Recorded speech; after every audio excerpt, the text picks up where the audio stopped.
Panama, the final country on our Central American leg.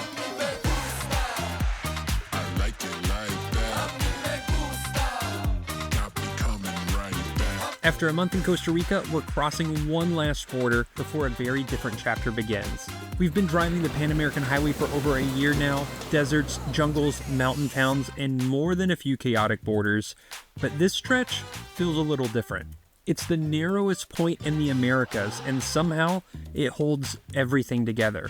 In this video, we're starting at the top of the country where the air is cooler, the pace is slower, and we'll work our way down towards Panama City, where the whole world seems to pass through.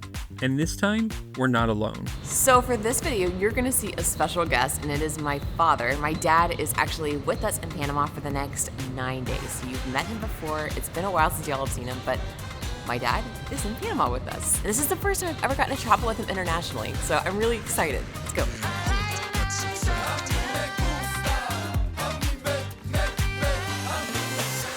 Welcome to Panama. Our first stop at the top of the country is Boquete, a small town tucked into the highlands of western Panama. This whole region is famous for coffee. Not just any coffee, some of the most expensive beans in the world come from these hills, thanks to the rich volcanic soil, perfect altitude, and year-round spring weather. It's the kind of place where you can drive 10 minutes in any direction and end up on a different coffee farm. But Boquete isn't just about what's grown here. Over the last couple of decades, it's become a magnet for expats, mostly retirees who come for the slower pace, cooler temps, and that whole start a new life in the mountains sort of thing. We started the morning the way anyone should here, with breakfast. Welcome to Boquete. This is our first, well, it's not our first stop in Boquete. It's our first stop this morning. Hear the birds. It feels so nice outside. So I want to say yesterday we crossed into Panama and it was hot, like 90, humid. I mean, very hot. A lot of Central America is hot when you're down at sea level. And Panama's no different. So instead of staying at sea level, we headed straight for the mountains. So we are in Boquete, which is a lovely little town about 30 or 45 minutes outside David. And we are at Morton's bakery. We heard they're a Jewish bakery, so they have like good bagels. We went inside and looked, and everything looks so good. They have a cabinet full of baked goods. They have cookies and brownies and cinnamon rolls, and oh my goodness, everything looks so good. I got a bagel with egg, avocado, and cream cheese. And then Chris got an omelet. It's called the Paris omelet. It has vegetables and cheese. And then it comes with their daily bread. We're excited to be here in Boquete because it is nice and cool, and it is beautiful, and it's just a nice change of pace from the hot coast. First, we need food. We're gonna go find some coffee. There are lots of coffee farms in this area, so we're excited to go find some good coffee. And that's about all we've planned for the day. We'll see where we end up.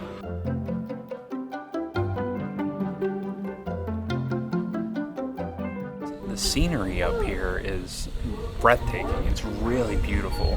The way the clouds kind of interact with the mountains, and like Sarah said, a lot cooler, which we are very, very thankful for. So we're at Don Pepe Estate Coffee. It's a coffee farm. Looks like they did a coffee farm tour, but they're doing a tasting session right now with people. And we just came for the coffee shop. We just kind of wanted to get up in the mountains a little bit and drive around, see the coffee farms, drink the good coffee, buy a bag of coffee for our good coffee-loving friends, Connor and Alex. We see you, we got you covered. It's beautiful, it's sunny, it's about 75 degrees right now. I'm liking Panama, I really am. Boquete is very, very lovely. And if you like coffee, this region, I need to see if it has a specific name. I'm sure it does. I didn't see anything online about like the coffee loop or something like that. But it's kind of like, you know, in California or anywhere that has wine and you do like a wine tour, wine country tour. Same idea here, but coffee. So a lot of uppers here. After a brief time in Boquete, we're leaving the mountains behind and we're heading towards Panama City. It's about an 8-hour drive from Boquete to the capital. Just long stretches of dry highway and the kind of heat that makes you double check the AC. And when you're in our truck, you realize you don't have an AC. Our next stop, the historic district of Panama City, and one of the most unexpected parts of this trip. So we're in Casco Viejo, which is this really cool historic area in Panama City. So it kind of juts out in a little peninsula of its own, and it's been really revitalized the last several years. But it's up there with Antigua, Guatemala to me as far as like quaint, historicness, preservation. Like they've revitalized a lot of these buildings. They're really beautiful. There's a lot of, it's been pretty heavily gentrified, which is unfortunate for the locals, but there are like a lot of really nice restaurants. I've seen like a lot of 5-star hotels, but we're staying like right on the edge of Casco Viejo. We get to see kind of like the real side of Panama City, like a more normal side, like the locals, and then we get to see like the really pretty downtown area. So it's kind of fun, but walking around here is just absolutely beautiful. We just walked around the old Spanish fort. You can see all the ships in the bay lined up, how they're about to go through the canal, and a lot of Panama hats, which are actually not from Panama, in case you didn't know that. Fun fact, they're from Ecuador. So welcome to Casco Viejo. Found this really nice hipster, I say hipster in an endearing way.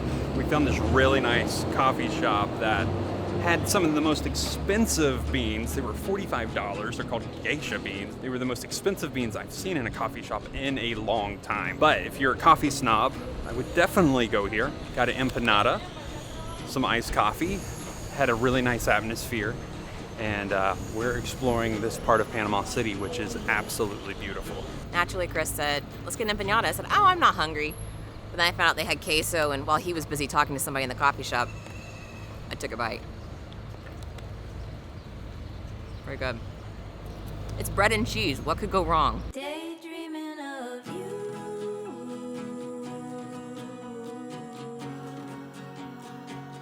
Daydreaming of you.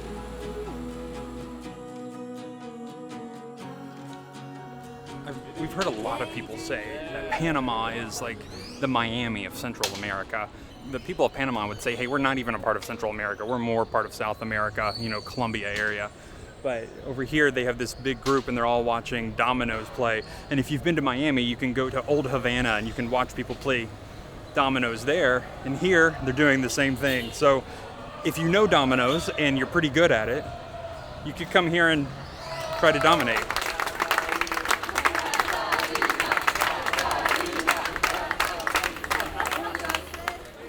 Yeah. You go up. I want to get a picture of Mom.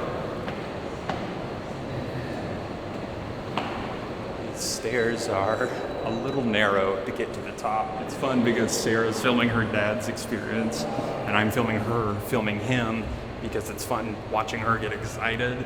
Beautiful, beautiful church. But just know that is a skinny stairwell. So right now we're in what I believe used to be a bell tower, but it's the tower spiral that goes to the top of the cathedral here in Casco Viejo. It was 97 stairs to the top. It's a little bit of a climb, very narrow stairs, very steep stairs, but very doable if you're in decent shape. But it's the highest point in all of Casco Viejo, so you have the best view on the little peninsula, really one of the best views in the whole city. So you get up here, you've got 360 views all the way around. $5 an adult, $2.50 if you're retired. My dad got the bargain, we did not. Give it a few years. This church has this camera display where you can pick the language, and then it's explaining about the history of the church and how it was built and all that. I've never seen a display like this. It's a 3D model of this monk. Yeah, I think it's a monk, and he's explaining the entire history. It's very interesting, but it's got a camera, and the monk will turn with you on, where you're going.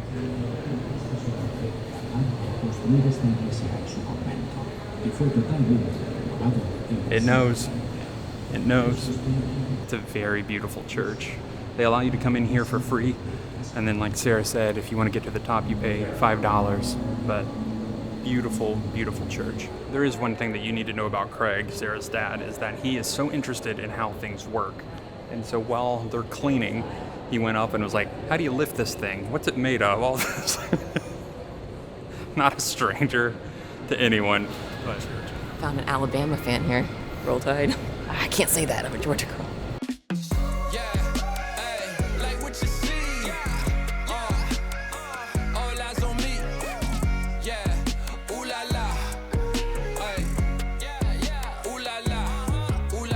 We're here at the Panama Canal. This is the lock system where you can see it, get the boats through. You can see the entire process. But the first thing right off the bat is I noticed that they have a huge IMAX theater with Morgan Freeman narrating, I guess, a movie about the Panama Canal. Obviously, the canal is a really big thing where a lot of people come to see it. All right, we're gonna stand in the line. We didn't know the ticket situation until we got here. This was very much on a whim, surprise. But there's one ticket, and that includes the IMAX and the canal experience. We personally just want to do the observation deck, but if you want to do the IMAX, it's all the same price. It was like $17 US per adult. This is the movie. So save those, right? 2 floors to your left. Show them now. Okay. Where you guys from, man?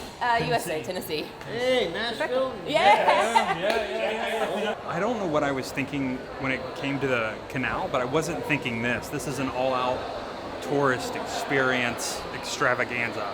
Movies, gift shops, all this. I thought we could just go see the boats go through, which we can, but this is a lot more, there's a lot more happening here than what I anticipated, which is probably dumb of me, but hey. And they serve pizza. An abundance of water that fosters a luxuriant forest. Just watched a IMAX movie, about 45 minutes long, on the Panama Canal. So if you're a huge Panama Canal fan, there's plenty of memorabilia in this gift shop.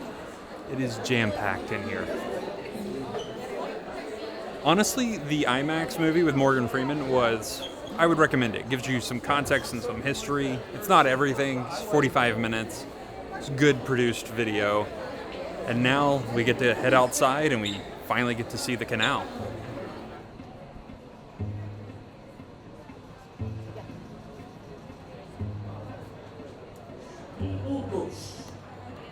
So now you can sit in this like stadium seating outside, and there's a boat going through right now. They're counting down 2 minutes and the bells are going to ring and it's going to go right through. But everybody is just sitting here waiting for this boat. It's actually, I wasn't expecting this. I thought you would just go on a deck and watch, but they actually have a little like stadium seating.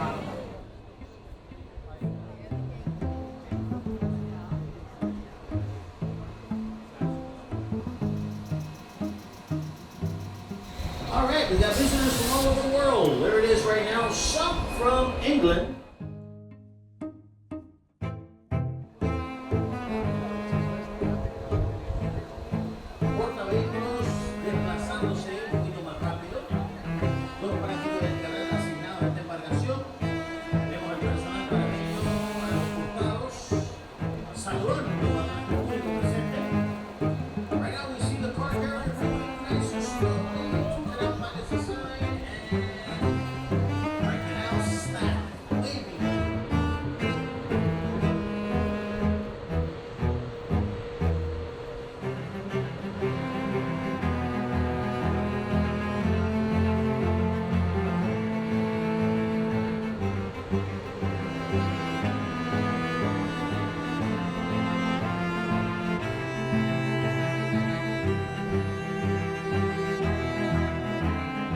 Sheer magnitude of these boats is really impressive. You kind of have to be here in person to really see it.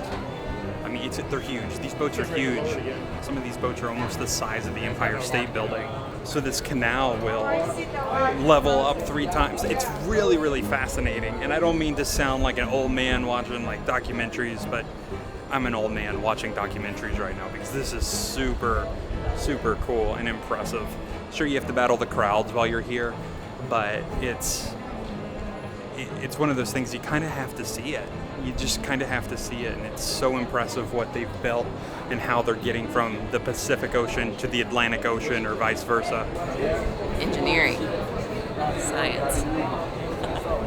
This is actually really fascinating. I mean, I shouldn't say actually. I've always wanted to come here just because it's this massive undertaking. It really has changed the way that people like us travel and buy goods. I mean, it's really done a lot for the world economy. So seeing this up close and just how many people worked on this to make it happen, how many years, how many failures and successes, it's pretty impressive.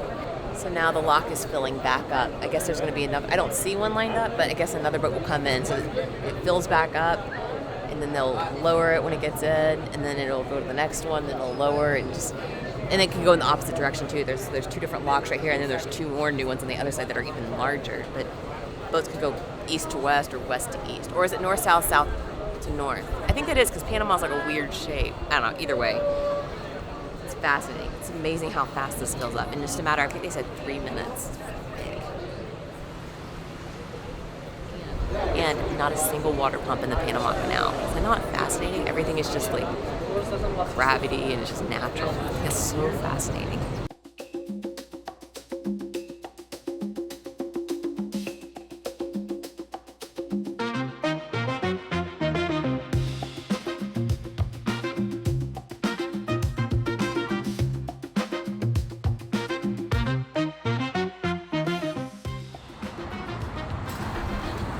Visit a lot of cities, and this is just like any other major city.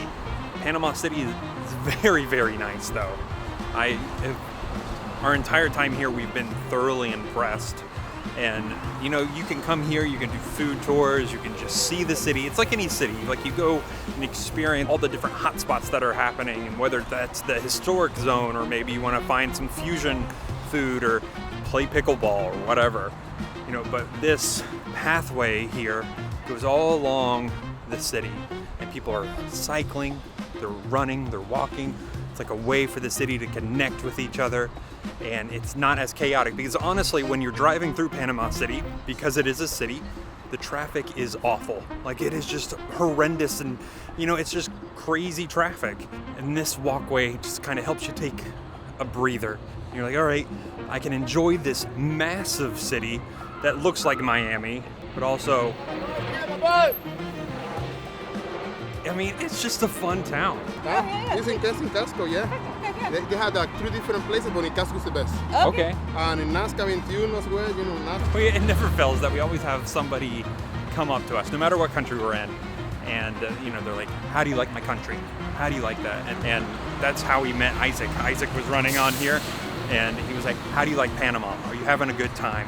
And then he started giving us restaurant recommendations, and if you just like, I think one thing that Sarah and I always want people to know is that travel is so important, and that what you see on the news, and you're inundated with all of this just information that a lot of us aren't even, or we're not made to consume all that information. But most people and most interactions when we travel are just like this. Super nice, hospitable. Panama is just that too. They want to help. They want you to have a good time in Panama. It is such a great experience. So come to this boardwalk. You may meet a new friend and get some really good advice from the locals.